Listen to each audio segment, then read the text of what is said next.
nos encontramos ya en nuestra sección Tu Imagen y precisamente le doy la bienvenida a Lluvia Estrada, estilista y cosmetóloga con 17 años de experiencia en Ciudad Juárez, Chihuahua, México. El día de hoy ella nos trae unas recomendaciones muy importantes. Escuche usted, principales errores que cometemos al teñirnos el cabello en casa. Es muy importante tener la opinión de una experta como ella. Lluvia, gracias por acompañarnos y platícanos cuáles son estos errores que cometemos. Los primeros es escoger el tono, porque muchas veces lo escogemos muy claro o muy oscuro y muchas veces no nos combina con nuestro tono de piel. Exacto. Lluvia, por ejemplo, en casa también podemos correr el riesgo de quemarnos el cabello debido a la mala utilización de los productos. Sí, así es, sí se puede lastimar el cabello, maltratarlo, principalmente por la caducidad del producto, lo que está en el mercado, y pues por la exposición al sol, la contaminación y no poderlo usar correctamente. Lluvia, se corre el riesgo entonces de cuando utilizamos estos productos, además de quemarlo, también que nos quede lo que decimos veteado el color, que a lo mejor unas partes con la tonalidad que pues tenemos en el tinte y lo que traemos todavía de residuos del color anterior. Cuando lo exponemos tenemos la raíz natural, que cuando ponemos el tono se aclara más y lo demás queda oscuro. Pero que a veces no entendemos si queremos unas mechas muy platinadas, muy güeras, y traemos otros tonos que a lo mejor requieren de un proceso un poquito más largo y a veces se lleva, si en una estética a lo mejor se lleva unas 4 o 5 sesiones, en casa queremos que sea inmediato y es imposible. Exacto, y eso es algo que están cometiendo muchísimo el error, es la decoloración, ya no es teñirlo. Teñirlo pues lo podemos hacer y puede ser práctico en la casa, pero ya el teñirlo, el decolorarlo, ya es algo muy extremo y eso sí es para los estilistas o profesionales. ¿Qué riesgo se puede correr si el utensilio no es el adecuado? Si son de... ¿Se altera el producto? Sí, cuando son de fierro, aluminios, por ejemplo, muchas hacen en las cazuelitas de plástico de la cocina, entonces también traen producto ahí que puede afectar o alterar el químico del tinte.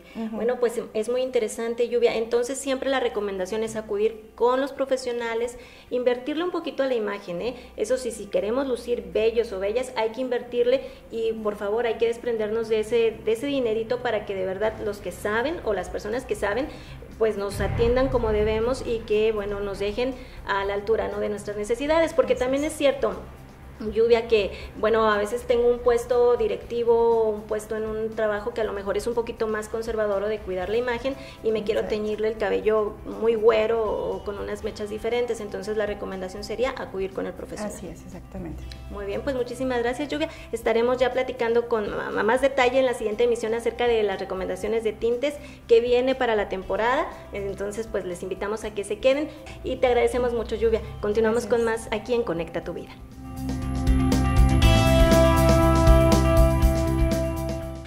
Y estamos ya listos en Conecta tu Vida, en este espacio de Cuida tu Salud, Conecta con tu Salud, con la doctora Erika Rubio, especialista en medicina ortomolecular, y precisamente el tema de hoy es ¿qué es la medicina ortomolecular? Te doy la bienvenida, doctora, gracias por acompañarnos. Al contrario, muchas gracias por invitarme.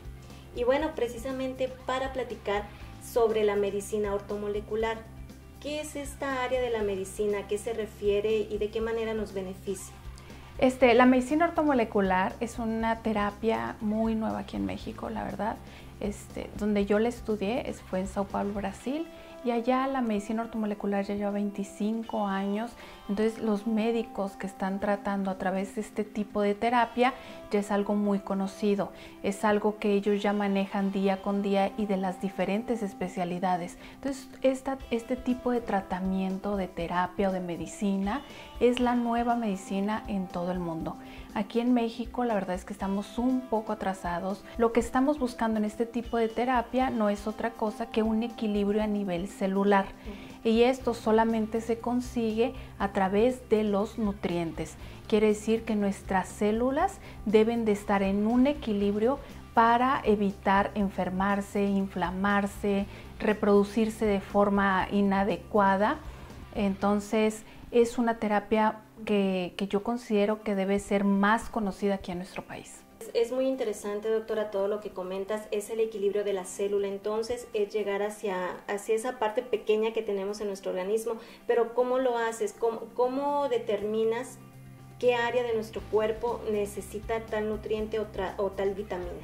Fíjate que es una pregunta interesante y todos mis pacientes me han dicho, cuando la buscamos, ¿usted va encaminada a qué? Y me parece una manera de pensar que nos han impuesto. Quiere decir, antes nosotros teníamos un médico familiar, que el médico familiar era nuestro médico de primer contacto.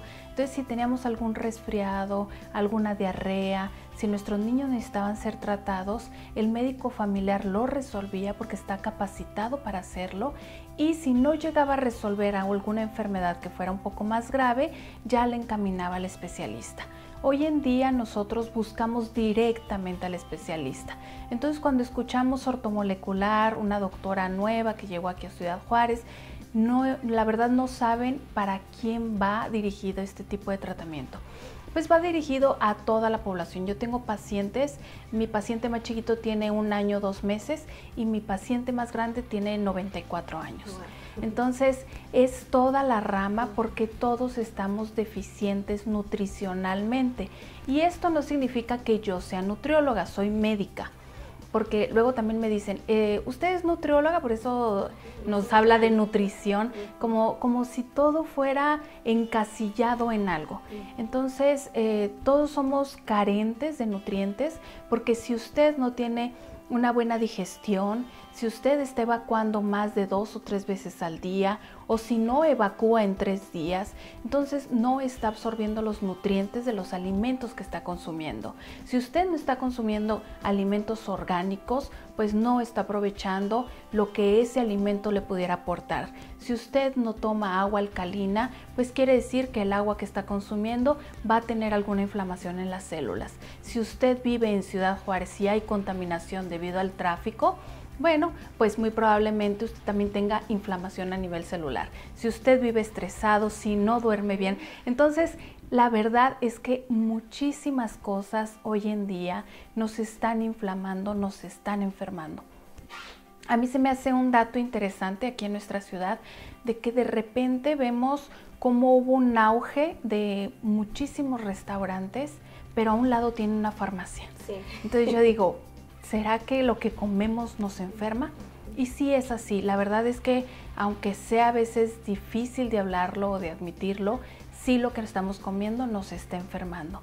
Entonces, cuando buscamos este tipo de terapia, este tipo de tratamiento, estamos tratando que el paciente, más que nada, al llegar a nutrirse, al llegar a antioxidar, al llegar a antiinflamar, si ya padece alguna enfermedad, que llegue a frenar dicha enfermedad, que el avance no sea tan rápido como lo estamos viendo con nuestros pobres diabéticos, que ahora es una epidemia la diabetes. Entonces vemos cómo ellos terminan ciegos, terminan en una insuficiencia renal, terminan amputados, y eso no debería de ser en sí por la enfermedad. Lo que pasa es que no estamos haciendo nada para tratar de hacer que esta enfermedad avance más lento o llegar a controlarla. Cierto, estos problemas de grandes ciudades también, ¿no? El estrés, la diabetes, casi no nos movemos y por la practicidad a lo mejor andamos en vehículo por cortar distancias, pero en realidad también lo que hacemos es malacostumbrar a nuestro organismo a no ejercitarse, y también, la mala alimentación y el estrés pues nos llevan a una diabetes segura. Doctora, pero ¿qué procedimiento se sigue una vez que voy contigo, que tú me haces algún estudio? ¿Cómo es el estudio para determinar a lo mejor que me hacen falta nutrientes en mis intestinos, no sé, en el hígado? ¿Cómo va ese procedimiento que tú haces? Bueno, es un procedimiento, digamos, simple, es lo que hemos perdido un poco los médicos. Todo paciente que llega conmigo de primera vez, primero que nada es conocerlo. ¿A qué se dedica? ¿A qué hora se duerme? ¿A qué hora se levanta? ¿Cuáles son sus comidas? ¿Qué tipo de comidas está haciendo? ¿Cómo está evacuando? ¿Cómo está yendo al baño? Si se le cae el cabello, si se le quiebran las uñas. Entonces es un cuestionario que me lleva 1 hora de consulta llenar ese cuestionario.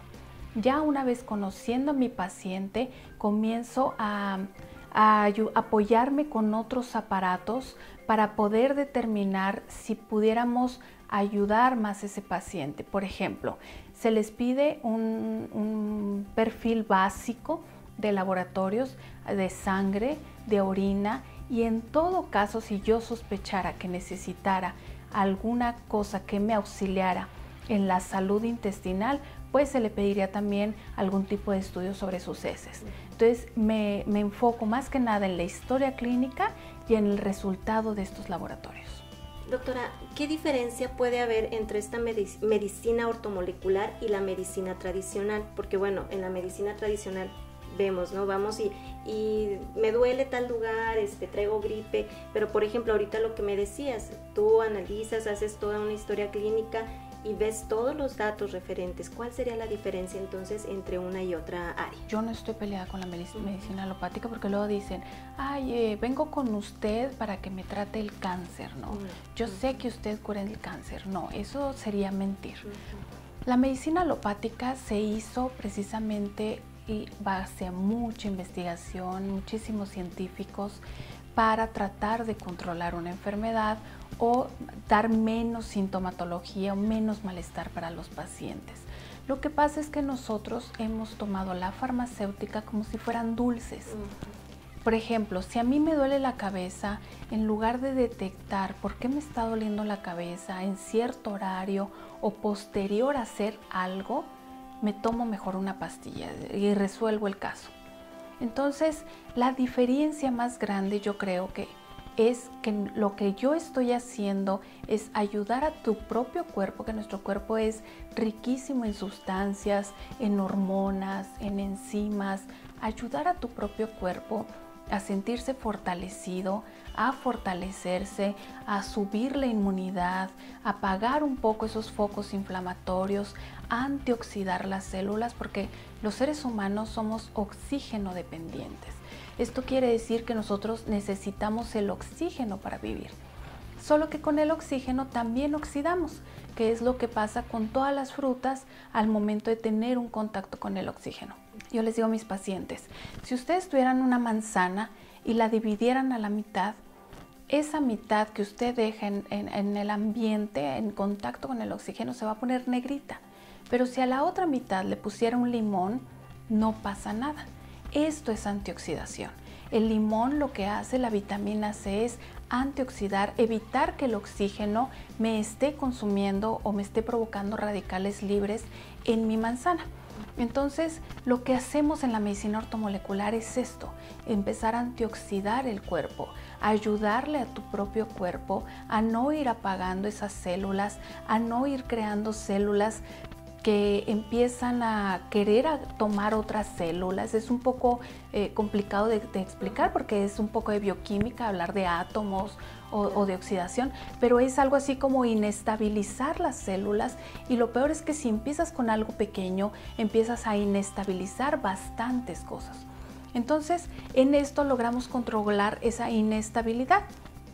No solamente como en las casas que tenemos luego las alarmas de incendio, no apagamos la alarma de incendio, sino por el contrario, investigamos por qué se prendió la alarma de incendio.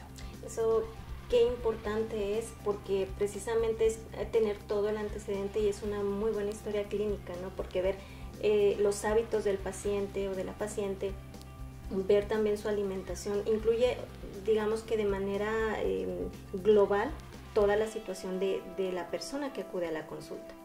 Sí, definitivamente tenemos que saber cuál es el ritmo de esta persona, qué tipo de alimentos está consumiendo. Una persona que consume muchos alimentos chatarra, que consume muchos refrescos, veo niños que ni siquiera conocen el agua. Entonces, pensar en este tipo de... Te vienen a buscar por un padecimiento. Es raro el paciente que a mí venga a buscarme que esté sano y quiera optimizar todavía la salud. Quiera prevenir. Decía un gran maestro que decía, ¿por qué no existen en el mundo hospitales para personas sanas? Esto quiere decir que aquellas personas que están bien vayan a estos hospitales para seguir bien.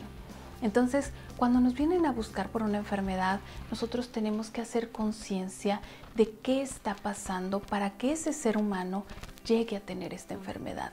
Y si no llegamos a romper ese ciclo, entonces vamos a batallar mucho para quitar esta enfermedad. Es momento de prevenir y si todavía no tenemos ningún síntoma, acudir con nuestra doctora Erika Rubio, especialista en medicina ortomolecular, para cuidarnos, para prevenir cualquier tipo de enfermedad y desgaste, ¿no?, en nuestro organismo. Doctora, yo te agradezco mucho, el tiempo pues se nos va y bueno, tú ya tienes la información. ¿Qué vas a hacer por ti el día de hoy?